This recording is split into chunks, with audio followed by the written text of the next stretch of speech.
What happens when a smug TV host tries to corner a self-made black millionaire on live television, but gets completely silenced by his brilliant response? Let's dive in to see how one interview changed the conversation about success, privilege, and race in America. Marcus Johnson wasn't always the business titan that America knew today. At 47, he had built Johnson Enterprises from nothing into a billion-dollar technology firm that employed over 5,000 people across the country. His story was remarkable. Growing up in a struggling neighborhood in Detroit, raised by a single mother who worked 3 jobs, Marcus had fought against the odds at every turn. From securing a scholarship to attend college, to working night shifts to fund his first startup, Marcus had climbed the ladder of success rung by difficult rung. Now, his company was revolutionizing renewable energy solutions, his charitable foundation had built schools in underserved communities, and his investment fund was backing minority entrepreneurs who couldn't get traditional financing. But not everyone celebrated his success. Marcus adjusted his tie as he prepared to go on stage for his interview on American Perspective, one of the most watched political talk shows in the country. The show's host, Richard Palmer, had a reputation for aggressive questioning and thinly veiled conservative viewpoints. Marcus had initially declined the invitation, but his PR team convinced him it would be a chance to reach a different audience. "We're on in 30 seconds, Mr. Johnson," said a young production assistant, nervously checking her clipboard. Marcus nodded and took a deep breath. He'd faced tougher situations than a television interview. The studio lights were bright, almost uncomfortably so, as he walked onto the set and shook Richard Palmer's hand. "Welcome to American Perspective, Mr. Johnson," said Palmer with a smile that didn't quite reach his eyes. The camera's red light blinked on. "It's not often we get to speak with someone who's gone from nothing to a billion-dollar empire." "Thank you for having me, Richard," Marcus replied calmly. "I'm grateful for the opportunity to share my journey." Palmer leaned forward slightly. "Let's get right to it. You've often spoken about the obstacles you faced growing up. But given today's opportunities for minorities, affirmative action, diversity initiatives, government programs targeted specifically at black entrepreneurs, couldn't one argue that you've actually benefited from advantages that others don't have?" The studio fell silent. Behind the cameras, producers exchanged glances. Palmer was known for provocative questions, but this was direct even for him. The implication was clear. Had Marcus really earned his success, or was it handed to him because of his race? Marcus didn't flinch. He looked directly at Palmer, took a moment to collect his thoughts, and then smiled slightly. "That's an interesting perspective, Richard," Marcus began, his voice steady and measured. "Let me tell you about what advantage looked like in my experience." Marcus began, his voice steady and measured. "When I was 12 years old, my mother and I were evicted from our apartments after she got sick and missed 2 weeks of work. We lived in our car for 3 months while she recovered. My advantage was learning to shower in gas station bathrooms before school so the other kids wouldn't know we were homeless." Palmer shifted uncomfortably in his seat but maintained his challenging stare. "When I was 16, Marcus continued, I walked into a convenience store to buy milk, and the owner followed me around the entire time, hand hovering near the panic button. When I applied to colleges, a guidance counselor suggested I be realistic and applied to trade schools instead.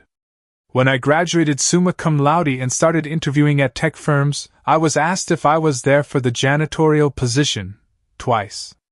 Marcus leaned forward slightly. "When I finally secured funding for my first startup after being rejected by 47 different investors, the check came with a suggestion that I might want to stay in the background and let my white co-founder be the face of the company. So if those are the advantages you're referring to, Richard, then yes, I've had plenty." The tension in the studio was palpable. Palmer's producer was making a slashing motion across her throat, but Palmer pressed on. "But surely you must acknowledge that in today's climate, being a black business owner opens doors. Government contracts have diversity requirements, major corporations are desperately seeking minority-owned businesses to partner with. That has to count for something, doesn't it?" Marcus smiled, but there was no warmth in it. You know, Richard, it's interesting that when white executives hire their golf buddies' kids, it's called networking. When women support other women, it's called empowerment. But when programs exist to give qualified black entrepreneurs a shot at opportunities they've been systematically excluded from for generations, suddenly it's called an unfair advantage. A few audience members murmured in agreement. Palmer's face tightened almost imperceptibly. Let's talk numbers, since that's my field, Marcus said. Less than 1% of venture capital funding goes to black-owned businesses. Black entrepreneurs are rejected for loans at twice the rate of white entrepreneurs with identical credit scores and business plans. Even today, with all these advantages you claim exist, I have to send my white VP to certain meetings because I know my presence will make some clients uncomfortable. Palmer attempted to interject, but Marcus raised his hand slightly. And let's be crystal clear about something. The programs you're referring to don't give unqualified people opportunities. They simply attempt to level a playing field that has been deliberately tilted for centuries. They don't guarantee success, nothing does. I still had to build a better product, work longer hours, and solve problems that nobody else could solve. No program can do that for you. The studio was completely silent now. Even the cameramen were frozen in place, transfixed by the exchange. But here's what I find most interesting about your question, Richard, Marcus said, his voice growing softer yet somehow more powerful. You're implying that my success is somehow diminished if I received any form of assistance along the way. So let me ask you this, did you attend public school? Drive on public roads? Ever take a tax deduction for your business? Accept a scholarship? Get a job through a family connection? Palmer's face flushed slightly, but before he could respond, Marcus continued. The myth of the completely self-made person is just that, a myth. We all benefit from systems and support structures. The difference is that some people's support structures are celebrated as tradition, while others are demonized as handouts. The real question isn't whether someone received help, we all do. The question is whether they maximized the opportunities they were given, whether they created value, whether they lifted others as they climbed. Palmer attempted to regain control of the interview. Let's change directions slightly. You've been quite vocal about police reform and racial justice. Don't you think that's alienating to many of your potential customers and investors? Marcus raised an eyebrow. Is advocating for basic human dignity controversial now, Richard? Should I pretend not to notice when people who look like me are treated differently by law enforcement? Should I ignore the statistics that show black men receive sentences 20% longer than white men for identical crimes? He paused, gathering his thoughts. When my son turned 12, I had to sit him down and have the talk that black parents across America have with their children. I had to tell my straight-A student, my little boy who wants to be an astronaut, that he can't run in public, can't put his hands in his pockets in stores, can't wear a hoodie at night, can't play with toy guns like his white friends do. Marcus's voice remained steady, but emotion flickered across his face. I'm worth 9 figures, Richard. I employ thousands of people. I've been on the cover of Forbes. And none of that will protect my son if he's in the wrong place at the wrong time with the wrong officer. So yes, I speak out about these issues, not despite my success, but because of it. My position gives me a platform, and I'd be betraying every person who helped me get here if I didn't use it. The tension in the studio was electric. Palmer's producer was frantically signaling from offstage, making a circling motion with her finger. Wrap it up. We need to take a commercial break, Palmer said, looking visibly uncomfortable. When we return, we'll discuss Mr. Johnson's new green energy initiative and… Actually, Marcus interrupted. I'd like to finish addressing your previous question, if that's all right. Palmer hesitated, then nodded reluctantly. You asked if speaking out on racial justice alienates potential customers. Let me be clear, my company doesn't want customers who believe some Americans deserve less dignity than others. We don't want investors who think speaking up against injustice is more offensive than the injustice itself.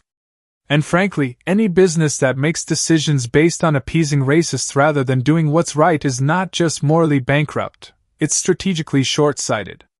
Marcus's gaze was unwavering. The demographics of this country are changing. The moral compass of young consumers is different from previous generations. Companies that stand for nothing will fall for anything. My business succeeds not despite our values, but because of them. The producer was now frantically making a cutting motion across her throat. Palmer looked flustered. I'm afraid we really must go to break now, but… One last point, Marcus said, his voice firm but polite. You opened this interview questioning whether I deserved my success. I've spent the last 15 minutes defending my right to be in this chair. That's 15 minutes I wasn't asked about my business innovations, my philanthropy work, or my economic insights. That pattern, making accomplished black professionals constantly justify their presence rather than showcase their expertise, is exactly the problem I'm talking about. The producer frantically signaled to go to commercial, but something unprecedented happened. Richard Palmer held up his hand to his producer. No, he said firmly. No break. Mr. Johnson deserves to be heard without interruption. He turned back to Marcus. Please continue. A ripple of surprise went through the studio. This wasn't the Palmer that viewers knew. Marcus nodded appreciatively. Thank you, Richard. You know, I've turned down dozens of interviews like this because they usually become exercises in defending my right to exist in spaces like this rather than discussions about the actual work I do. But I accepted yours because I thought perhaps we could move the conversation forward. Palmer's expression had changed. The combative edge was gone, replaced by something that looked almost like genuine curiosity. What would moving the conversation forward look like to you? It would start by acknowledging our shared humanity before our differences, Marcus said. It would mean discussing how economic opportunity benefits everyone, not just those who have been historically excluded. It would mean recognizing that diversity isn't charity, it's competitive advantage. Companies with diverse leadership outperform their homogeneous counterparts by 35% according to McKinsey research. Marcus gestured toward the camera. Your viewers care about economic prosperity, about innovation, about American competitiveness in the global marketplace. Those goals are hindered, not helped, by excluding talent based on what people look like or where they come from. Palmer was listening intently now.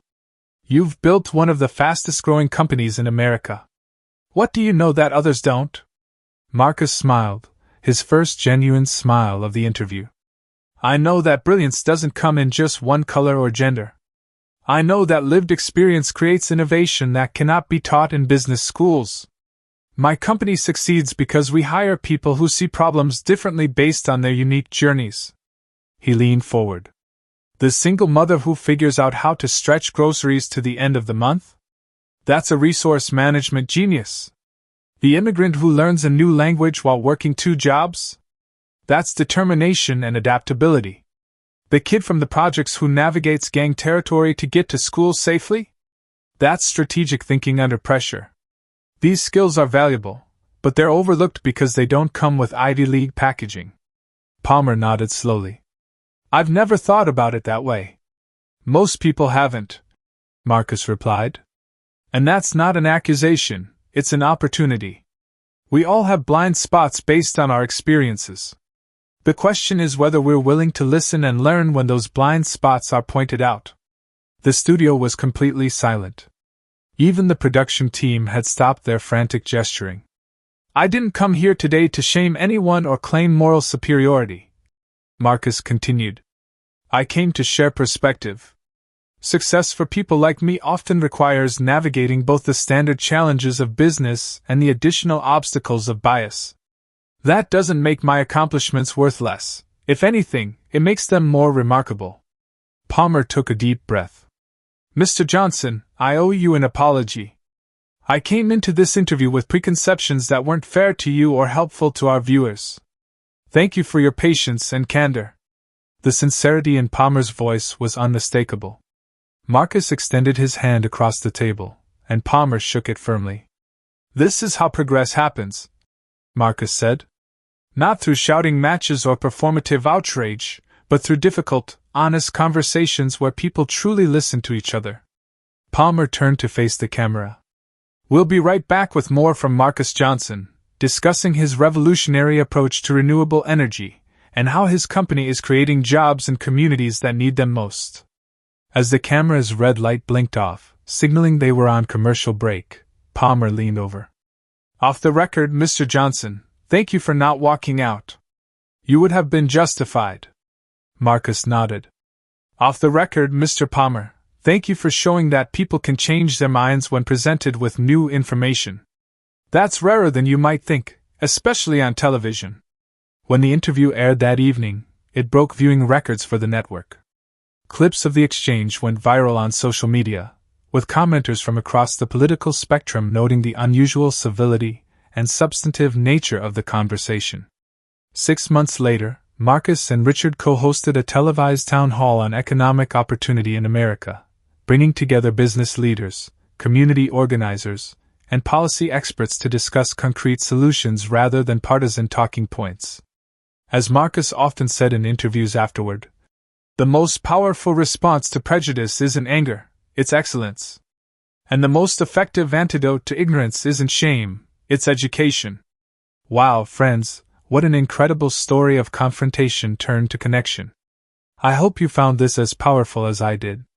It reminds us that real change happens when we're brave enough to speak our truth and wise enough to listen to others. Don't forget to hit that like button if this story moved you, and subscribe to our channel for more content that challenges, inspires, and entertains. Drop a comment below letting me know where you're watching from. And if you really enjoyed this video, consider hitting that notification bell so you never miss our latest uploads. Thanks for watching, and I'll see you in the next one.